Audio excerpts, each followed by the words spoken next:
All right.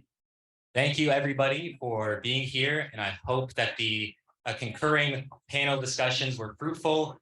I know we had very, very insightful discussions around democracy and elections, digital technology, trade, finance, and also the climate crisis.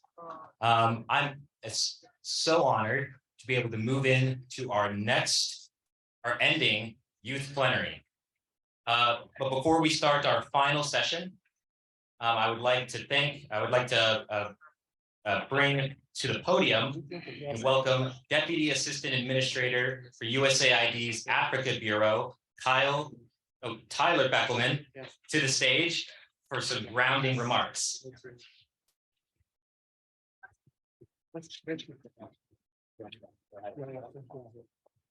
Hi, thank you, everyone. I know I'm coming in right after coffee, toward the end of the event.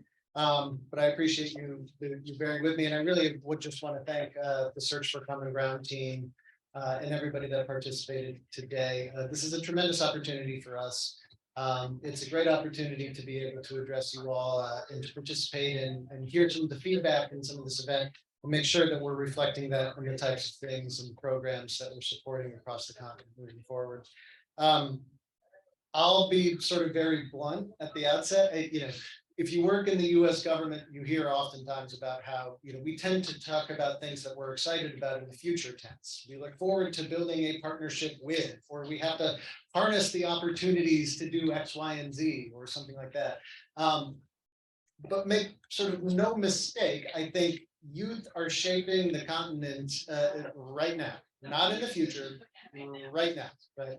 Whether it's protesters on the street in Khartoum, innovative startups in Lagos and Nigeria, all of these things are happening in real time. We recognize that, and so we've been really scrambling to put in place the mechanisms for that partnership that are truly equitable in scope, that sort of build on the long historic tradition of U.S. engagement, but also provide ample opportunities to be able to grow and expand those partnerships moving forward. And if you'll permit me, maybe I'll talk about a couple here and now and a couple of key buckets. The first is on democratic transformations.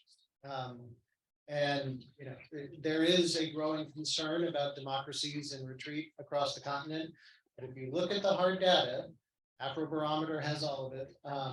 You look at the hard data, the demand for democracy on the continent is higher now than it's ever been, even if the supply is lower, getting lower. And the reason that the demand is so high is because African youth are demanding it. They're demanding dignity from their governments. They're demanding a say in what their leaders do and what they're getting. It's not just about sort of access, it's about delivery and what our government's doing for them.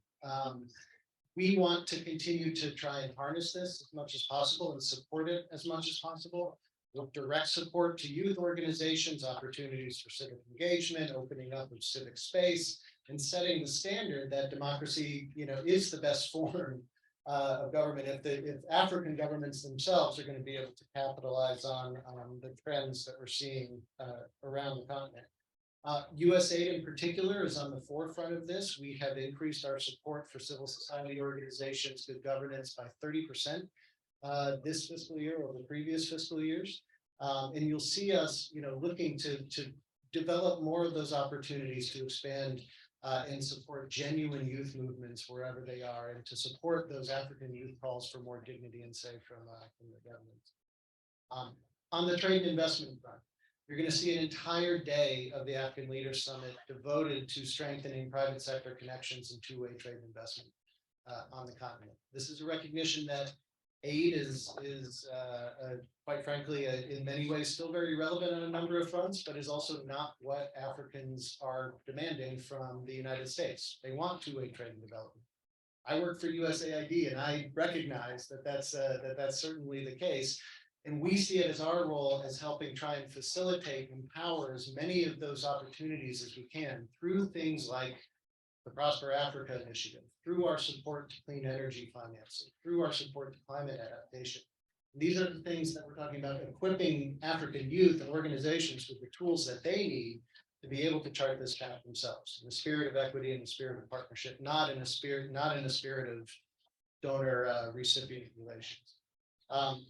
The second thing that I'll say on this that's super important is that we really want to focus on job creation. Yes. In the United States Yes. and in places across the country. I appreciate the warm support for that. It is the single biggest issue. And it's linked to everything else. If nascent democracies are going to deliver on the promise for their people, they have to be able to provide economic opportunity and jobs. We see this everywhere we go. So expanding opportunities, helping governments get the big business regulatory environment right, and seeking out those opportunities to expand those partnerships that'll actually create real opportunities for African youth to have jobs, to grow their skills, to find employment, to be able to provide for their families and their futures. You'll see a lot of work from us and a lot of new announcements this week on climate adaptation. And the things that we need to do better as an international community to double down on supporting greater efforts at climate adaptation, particularly in cities. And I think this has probably come up a number of times in the event today. The future of Africa is a future that will be sort of defined around cities and urban areas. So how well those cities are able to respond to and adapt to the realities of a changing climate are going to be absolutely critical from our perspective. You'll hopefully be able to see us driving more investment and opportunities towards urban infrastructure, municipal connections, those types of things that make a difference to an increasingly urban and youthful population. The one area of equity that I think is very important for the summit and some of the announcements that you'll see is we often talk about the international order in sort of broad terms. And I think there is a recognition in this administration in particular that for too long, Africa has been a recipient of an international order rather than a direct shaper of that order itself. And so things like African support for Africa to be in the G20, support for a permanent Africa seat in the UN Security Council, is a recognition of the fact that Africa should be shaping these trends in the institutions that define our future, not being on the sort of sidelines and waiting to receive things that the P5 or other parts of the international community sort of hand down to them. This is an equity issue, in our opinion. And so we want to center Africa in conversations about the world's future, not just Africa's. And then you'll also see us this week, hopefully double down on one of our most successful initiatives to date, which is the Young Africa Leaders Initiative.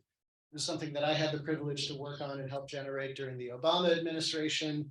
And it's been a tremendous success. We've graduated more than 22,000 potential and future African leaders representing 49 countries from across the continent.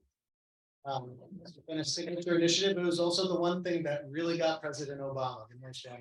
He started talking about this initiative. He really got excited. And we're incredibly proud of what we've been able to do and the people that we've been able to train from that and the contributions that those individuals have made to their own societies.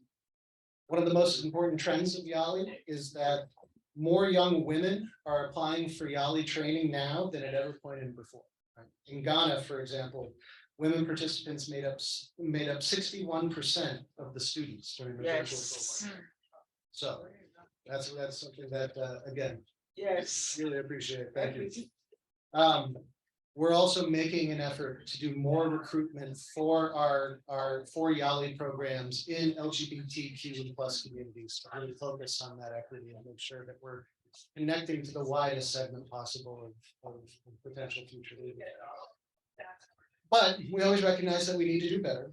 And so we're harnessing the power and the energy that comes to this to do some real strategic thinking through the next phase of our YALI program, where we can expand, where we can build more direct relationships with African institutions, empower and capacitate them to take a lot of this work forward. So you'll hopefully be seeing some big announcements from us on that later this week.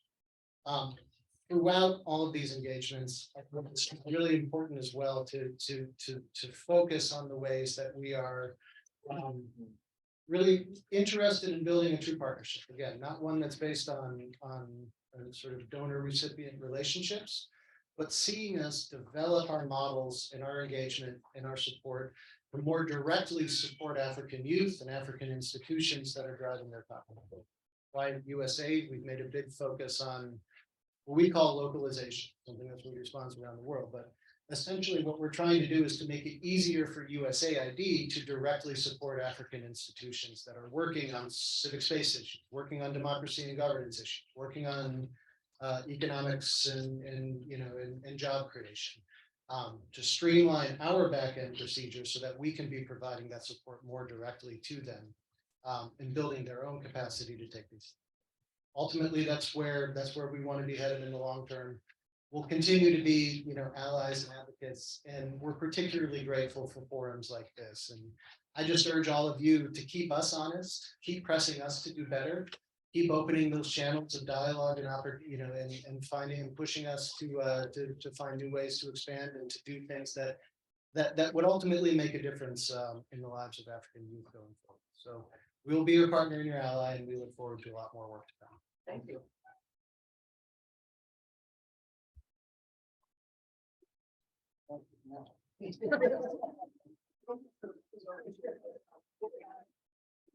Working very quickly, as I can see. Yeah.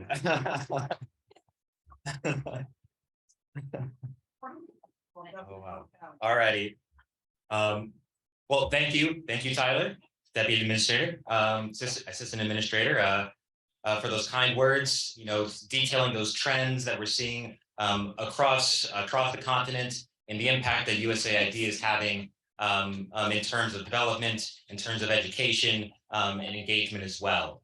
But now I have another honor to welcome to the podium the Cabinet of the Chairperson for the African Union Commission Youth Envoy, Chido, Cleopatra, Mpemba, for some lasting remarks before our Youth Plenary. Chido, thank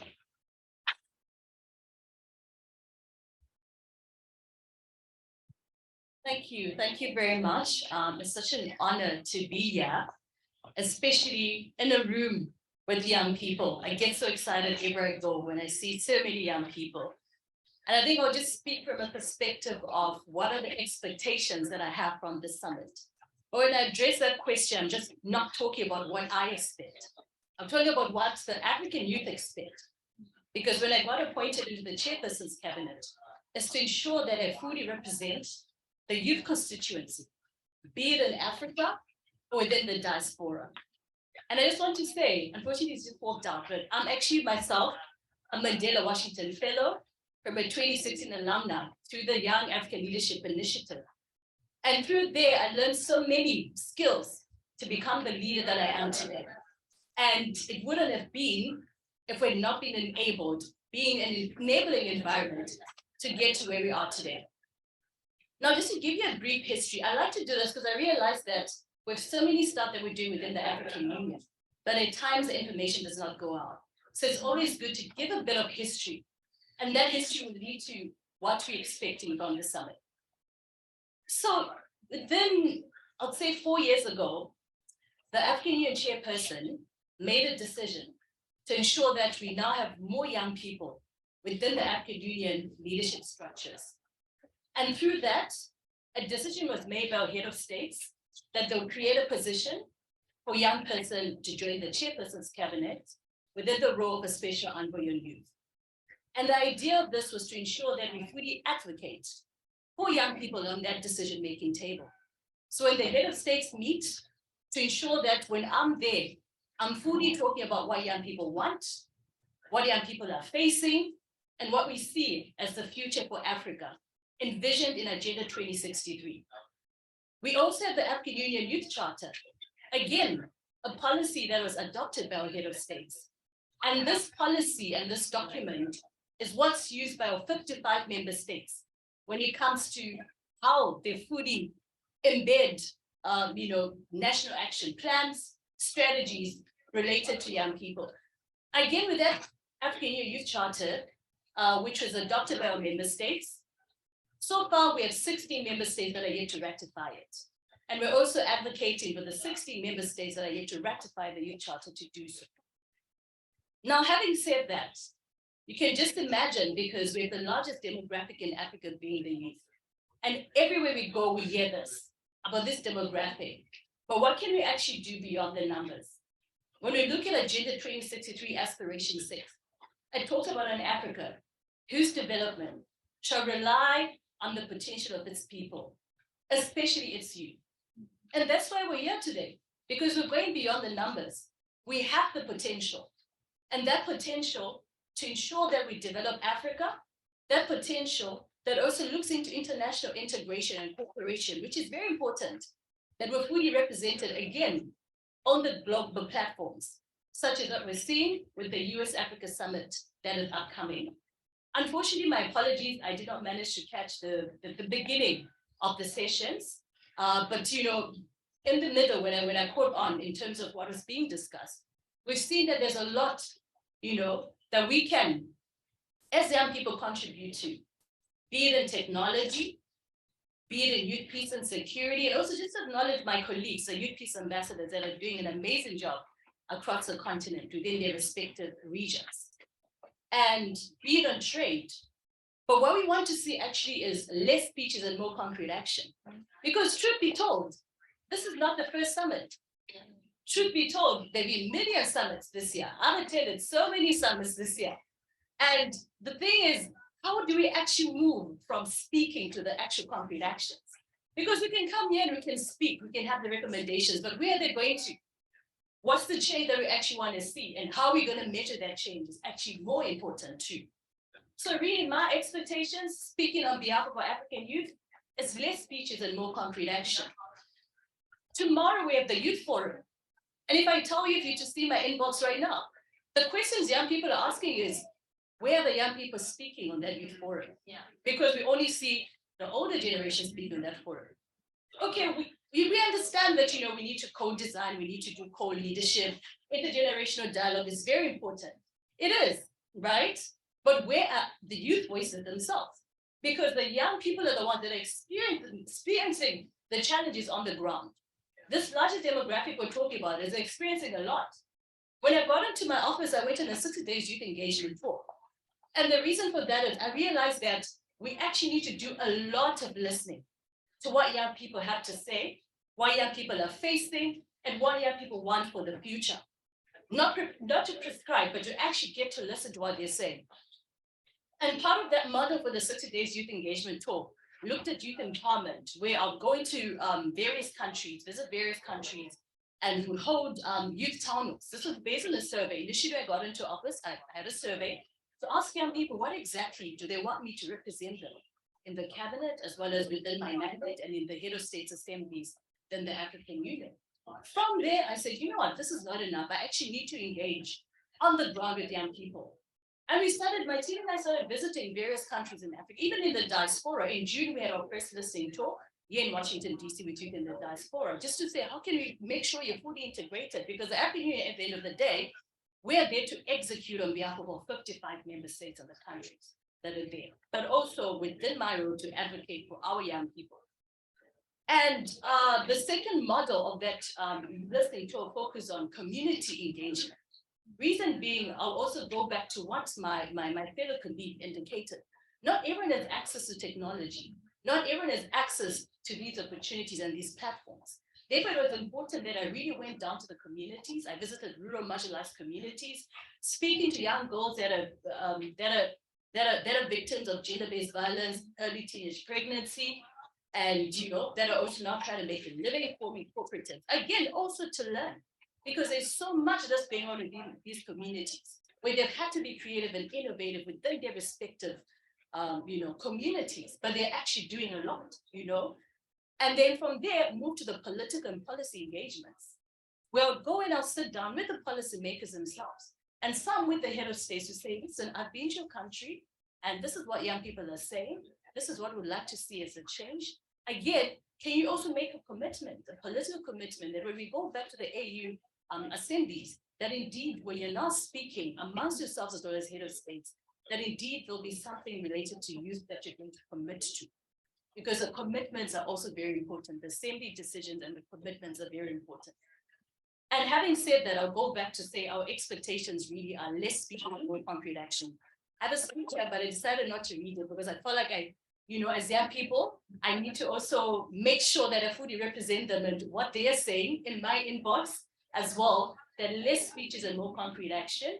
We're looking forward to the rest of the summit. It's so exciting. The engagements have been so exciting. Personally, I was there from the 6th of December and we held a pre-consultation meeting of the African Union.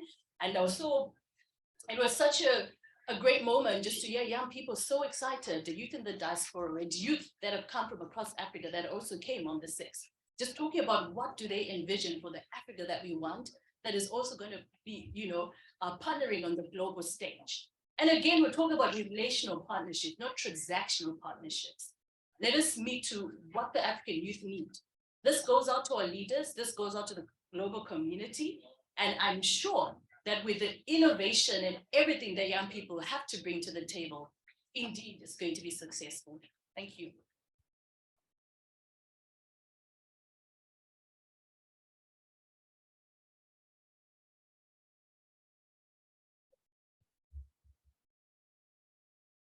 Thank you so much, Chido, for those kind words. It's very insightful to hear you talk about, your past within the Mandela Fellowship, and then leading on into your role now as Youth Envoy, and the many engagements that you have regarding representing young people on a global stage like the African Union. Now we will move into our official Youth Plenary. So I will ask our panelists to please take a seat at our tables here at the front, and then I will introduce them as I am moderating the session.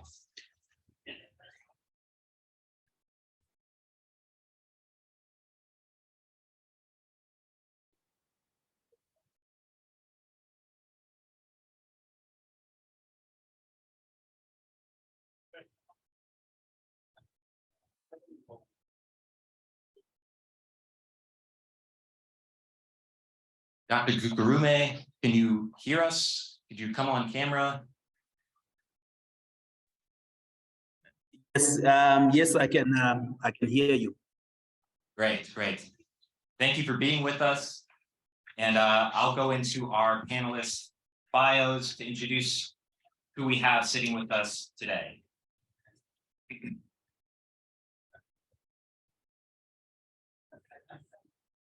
In person, sitting to my left, is Siaka Togola, Director of Communications at the Digital Trade and Data Finance Governance Hub at George Washington University.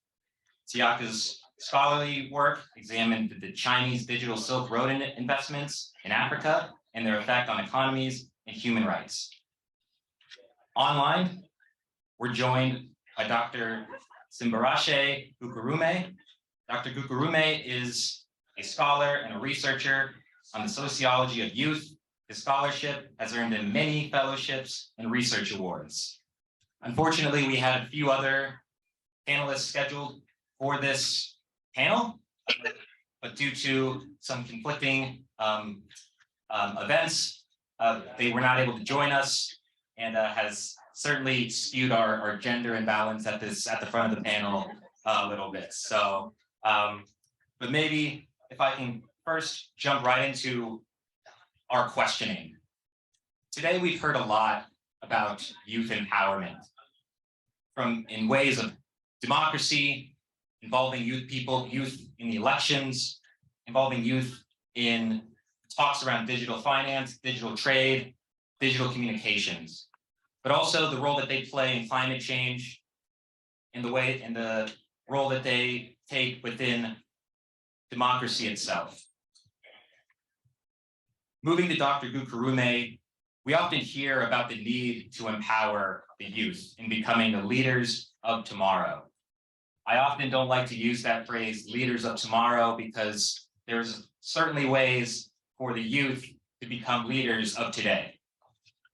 This empowerment we speak of can take many forms. From your vantage point, Dr. Gukurume, what are some of the ways to enhance youth empowerment beyond the usual means?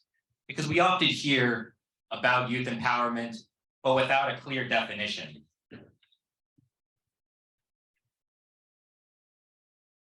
You're muted. Yeah, thank you very much for inviting me, and thank you very much for that interesting question. And I think I also subscribe to the idea that we should not think of young people as future leaders, but also as leaders in the here and now. That is today. So yeah, just like you clearly highlighted that the idea of empowerment is something that is very complex, and you tend to see that sometimes people talk about empowerment differently. So people talk about empowerment differently, and sometimes we also have different interpretations of what empowerment is. But to go to your question, I think there are many areas through which we can particularly and be deliberate in terms of how we target young people, in terms of empowering them both politically, economically, and even socially. But one of the most important things that we need to know is that many people have tended to use empowerment for window dressing as tokenism. So I think one of the most important things that we need to do is to ensure that we have genuine mainstreaming of young people in decision-making structures, so that young people are involved in policy making, so that young people are also involved in making decisions and policies that affect them. That way, we actually transforming, the lives of young people, and also ensuring that there is a sense of identity and sense of ownership in some of the policies and decisions that are made for young people. So that promotes sustainability in terms of development and many other things. And the other thing that I think is also important for empowering young people is capacity building and mentorship. I think that is one thing that is missing in many African countries, where young people do not have platforms and spaces where they can be fully capacitated, both in terms of economic processes and also political processes. So there is need for proper mentorship. There's need for genuine mentorship and capacity building, so that young people can also be at the center of the economic and the political processes of the day. Then the other thing that I think also is important is to improve youth participation and representation, especially in economic and political processes.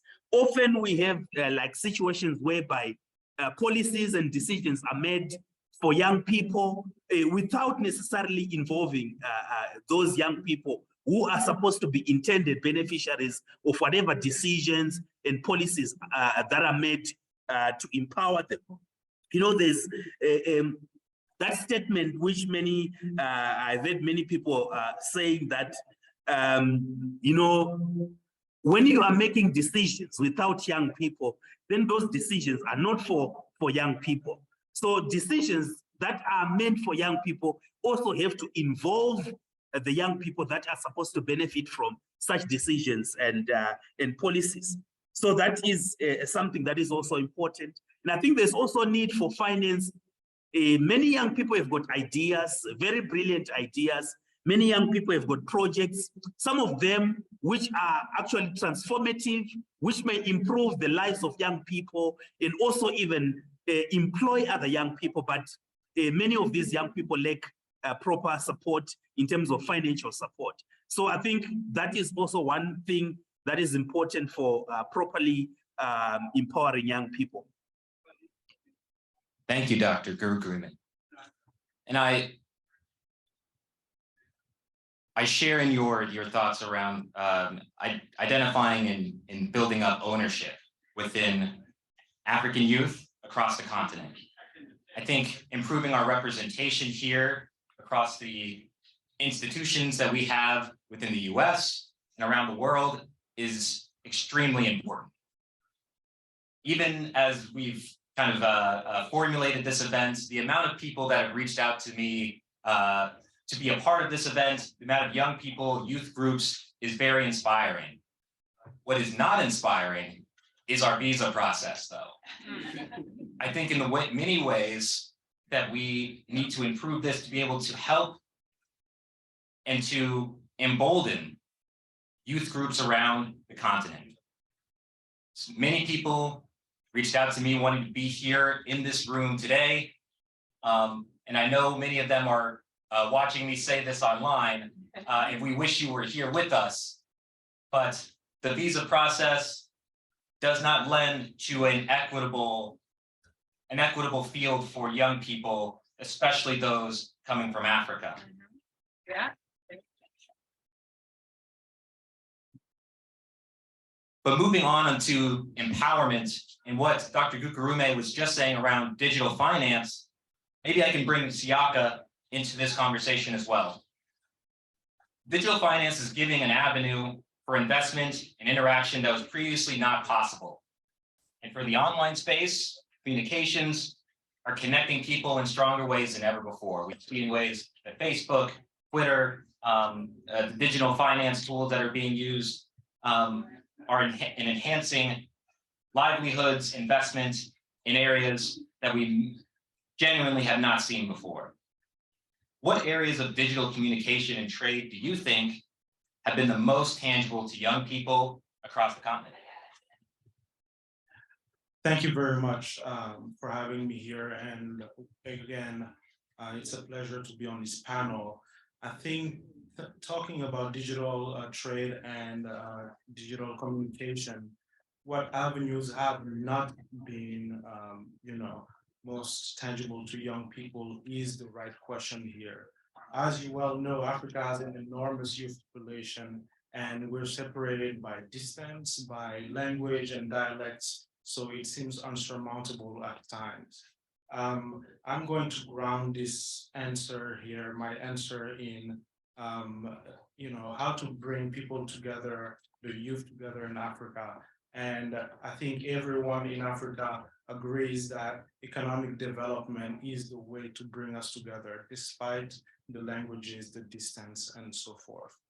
And I will grind it, there's a number thrown around often that intra-Africa trade stands at a measly 16%. And when you look at trade between Asian countries, that is at 59%, and European countries is at 69%. So that tells you that trade amongst countries trade amongst countries is a real tool for development. Certainly economic development and empowerment for youth. The youth in Africa are incredibly, it's our demographic potential. We have the means and the wherewithal, the brilliant minds, and the capacity to help develop the African continent. And the technology is bringing that power to bear in ways that have not been possible before. Let's talk about, growing this intra-Africa trade. I was with some friends not too long ago at a restaurant, and this young lady walked in, part of our graduate student group. She was watching a TV series on her way to joining us at the restaurant, and she is from Ghana. Another friend of us from East Africa, Kenya, and we were all wondering, what are you watching on your cell phone that you're not saying hello to us in a proper manner? She said, look, this is a new Senegalese TV series that I'm obsessed with. And immediately Cynthia from Kenya took interest, and she shared some details. And lo and behold, Cynthia is looking at the dress that one of the protagonists is wearing on this series, and is very interested in acquiring this dress. So then how do you go about doing that? I can tell you, if this was my mother, she would take a screenshot, go to the local market, buy the fabric, and walk down the street to her tailor and try and get that dress. But that's not how we do, how the youth do. We're really embodying the spirit of boosting trade in Africa and intra-Africa trade. So, Cynthia doesn't speak French. Senegalese TV series are in French and Wolof. And this is one of the ways technology comes to help. there is a Facebook chat about this TV series. And scrolling through these chats, they were able to locate an Instagram online shop for the artists, let's say, that manufacture these dresses. And in less than 5 minutes, they started a chat with this with the shop online from Facebook to Instagram, and they exchanged details on how to get this very dress. So that part was figured out. Now, how to get the money to Senegal from Washington, DC. You can't Venmo, you can't Zelle. They have other fintech ways of transferring money. So from Facebook, from Instagram, we went to WhatsApp. Cynthia emails her cousin, texts her cousin, and she sends her the money to be able to pay this Instagram shop in the local currency and be able to complete this transaction. This entire transaction took about 15 minutes. To transfer the money from here to Kenya and from Kenya to Senegal. That part was figured out. Now, how to get this dress? How in heaven do you get this dress from Senegal to here in Washington, DC? Well, back to Facebook. There is this group chat, and this is where I intervene, called WeSend. It roughly translates to Yes Send, where diasporans frequently trade free luggage space. So it would briefly be, hey, I'm traveling from Paris to Bamako. I have two kilos to spare. Who has something to send to Bamako? And so, this is some of the ways digital communication and trade come together with e-commerce to really enable this intra-Africa trade. This is how the youth can participate in boosting trade across Africa. Like I said, if you were to ask my mother how to do this, she could not begin to imagine, and this happened in 15 minutes. In retrospect, if this was here in DC, I could buy anything online and get it, with 1 minute, autofill my contact and payment information, no need to transfer currencies. But this is how it starts taking shape, how the youth are really changing the face of trade in Africa. And this was a little complicated, but for us, it's pretty straightforward still. But again, continuing to conduct this sort of trade is what is going to make it easier in the long run for youth to come together and boost intra-Africa trade. And that's thanks to technology. That is fascinating. The steps that went into that just to acquire a dress is amazing, and priorities, and it's yes.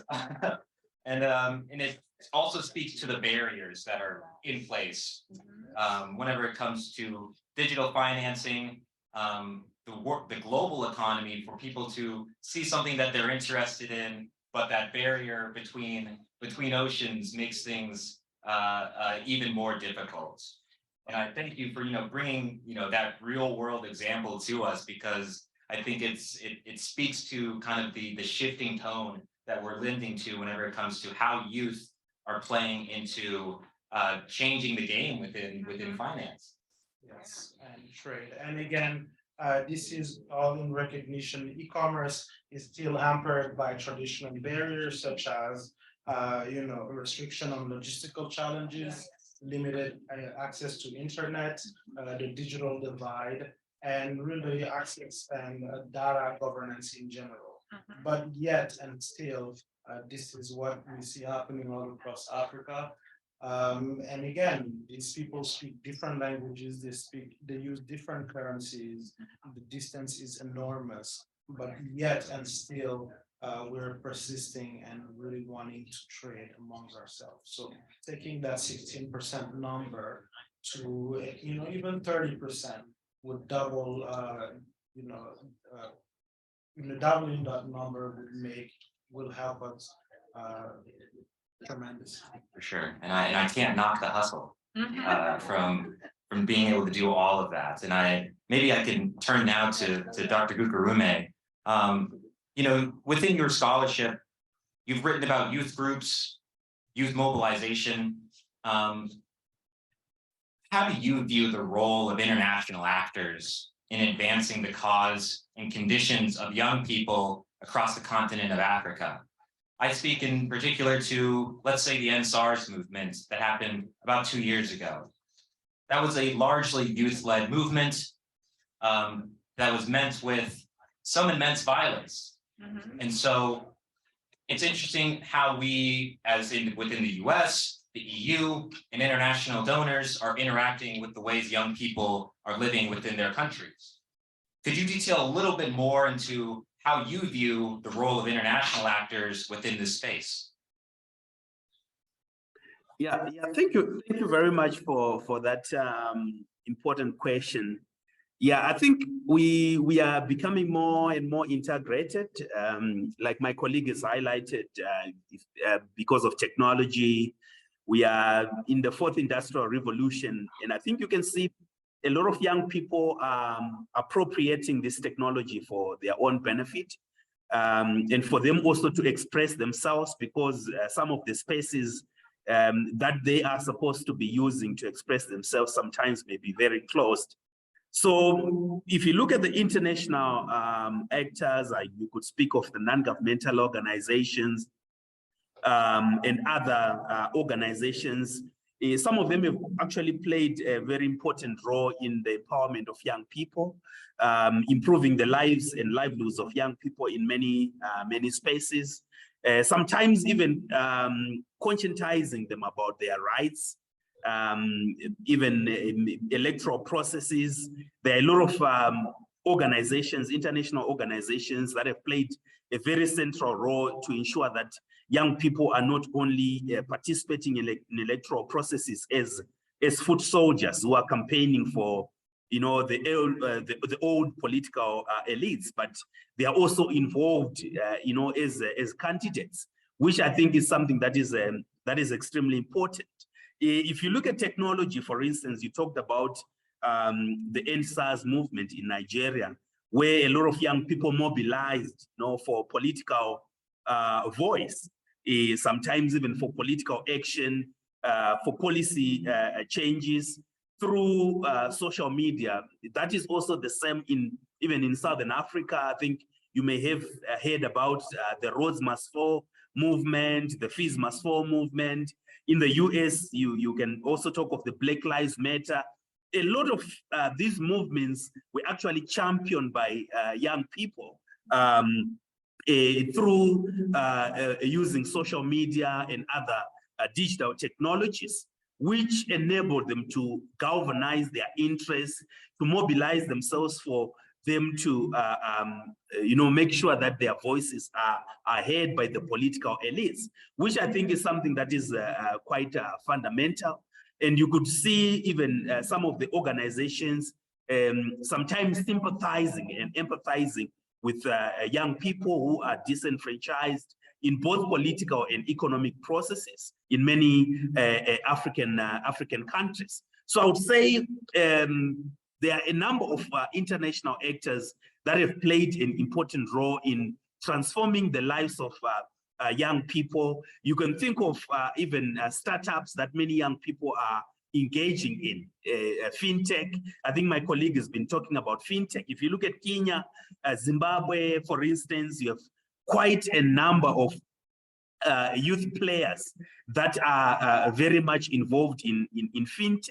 And this fintech has actually transformed the lives of many young people through income generation and livelihood generation in many respects. So I would say there is quite a lot that the technology that we have, and also the international players that we have been playing in transforming the lives of young people, both in terms of the political processes, the livelihood aspects, and even also the economic aspects of young people. Great, thank you for that, and I support you in when speaking about the fintech and the ways in which young people are being supported within the areas of finance, I think as Siaka has already mentioned, it's the many ways that are barriers to other people across the continent to be able to interact with financial technologies, being able to associate that through, we've heard from representatives from Meta today and other social media companies to better socialize those types of engagements to where it's a lot more equitable for all peoples to be able to engage in those types of platforms. Similarly, it's on a similar question, Siaka, kind of wanted to go into a similar role on regarding digital communications and the ways in which governments are interacting with digital communication. Digital communications often we see as a suppression that is used by governments, often to the detriment of young people and youth movements. Digital governance is increasingly becoming a more routine topic in the spaces and places that not only we interact with as civil society, but as youth leaders as well. What pitfalls do you see come from governments that are increasingly trying to diminish the online space and digital communications in order to stamp out and to downplay youth movements? Thank you for that question. I think rather than saying digital governance, let's talk about data governance, right? Let's ground this in data governance. There are different types of data. I'm going to cite three here: personal data, public data, and private data. Personal data, you can think of your birthday or your health records, for example. Public data, data held by governments, census, and so forth. And private data can be your typical payroll data, that your employer holds. And African countries, our research here at the Data Gov Hub has shown that African countries are only just beginning to govern these types of data. And in many cases, they use these loopholes to, like you so well mentioned, prosecute youth movements, activists, civil society organization, or other political parties. This is greatly concerning. You can see these loopholes have, demonstrated to be very dangerous. Through the Sahel, you see currently revolutions, coups, and so forth, amplified by fake news, really disinformation campaigns that these governments use to put down protests. But the problem here is these governments have such weak institutions that it's hard to put this genie back in the bottle, right? They don't have a firm grasp of what they're doing, and usually they appeal to outside actors. If you call a mercenary group to come to your aid, before long, they're gonna realize that they're the real power in town. And then, they're calling the shots. You try to do anything else and they might go to your political rivals and really how to take a country 101, what you shouldn't do. We've seen, for example, in a country in East Africa, I'm not name the country or who they appeal to, but trying to locate protesters. So they have technicians from this tech company really located in their country to train their technicians. So this country X use technicians from country Z to help them track down protesters and dissidents. But this is as a result of not having stringent data governance procedures. And not only do these countries have weak governance, but that's compounded by having even weaker institutions. And when you use these tools, there's no reason why your political opponent cannot use it themselves. And so before long, no one has real control over what kind of tech is used and where your data is. In terms of disinformation, it preys on the weak, right? Like I said earlier, there is a digital divide, access to tech, access to internet. And when you use disinformation campaigns, you spread these rumors and fake falsities among people who don't have access to technology to be able to verify that the information is otherwise. And so they in turn spread disinformation. And how do you get a hold of these people? And secondly, there are people who already believe these falsities. So then they use this information to prey on even weaker people and to ground their beliefs. And so it's data governance is a real issue, and governments have been using it. The pitfalls are innumerable, really, because again, weak institutions, weak governance, and there's just no saying where it stops. No, that's very interesting. I think, especially in the regards of the digital divide that you mentioned regarding governments, the ways in which their institutions are set up, and the citizens who are often left bearing the brunt of these inactions. And I think I agree with you in saying that these conversations regarding digital governance, digital finance, everything regarding the digital space is becoming more and more of a conversation. And I think as governments toil with how to really grapple with this, they do look to outside actors and to outside models that may not often always be the best for those, especially those that are trying to use the online space and the digital social media space to see change within their communities. Minding time that we're currently at 1 p.m. and we've been going for about 5 hours. I do want to hit our panelists with one last closing question, and if they could do this within 2 minutes, that would be great. But my question is simply, what do you hope to see come from the overall African Leaders Summit? And maybe I'll turn to Dr. Gukurume online. Yeah, thank you very much. No, I just wanted to add just a few lines as well from your previous question, I think around digital authoritarianism. I think that we are seeing increasing in many countries, especially affecting young people who are mobilizing through social media. And we have seen the introduction of social media tags, for instance, digital and online surveillance. That has been on the increase in many countries. But going back to your last question, yeah, I think this is a space through which I think there are opportunities for strengthening partnership and collaborations, especially for development and also for empowerment of young people. I think it's also an opportunity for deepening economic ties and tangible exchange of information.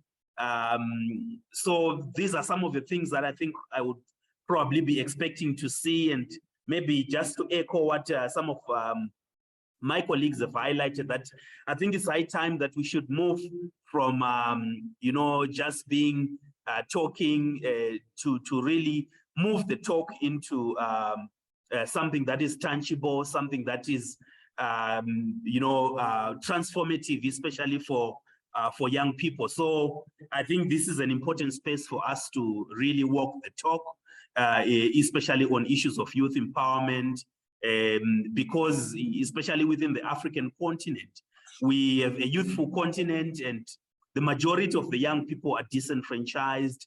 Many of them are, living in very difficult circumstances. So I think this is an important space through which we can try to really empower young people and transform their lives.